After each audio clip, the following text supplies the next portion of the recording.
on a controlled economy, and few institutions were providing those services. So a larger part of this aspiration got lost in a time when service providers were few. Then we came into a regime which is from 90s onward. So we've had 20 years of run in post-liberalization era where service providers are increasing, and I think the impact from 90 onwards is perceptible. Has it been to the same extent? I was looking at some World Bank numbers on financial inclusion of different set of countries, developed world, developing countries, emerging markets, and I think Indian numbers in some contexts look good, but in many contexts are quite weaker. And I think this is a greater challenge, because if we can resolve this scaling up issue on the economically included, then I think this answer will automatically come to us. And someone raised the idea of China, and I would look at just two numbers from China.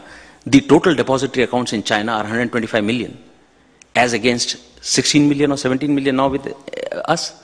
And we've had 20 years of run, and by all scale, Indian depository movement has been extremely successful movement. We've been able to demat it, but we've not achieved scales. We've had free run of banks for such a long time, many banks providing services. We are included only to the extent of 50%. We still have a large excluded population.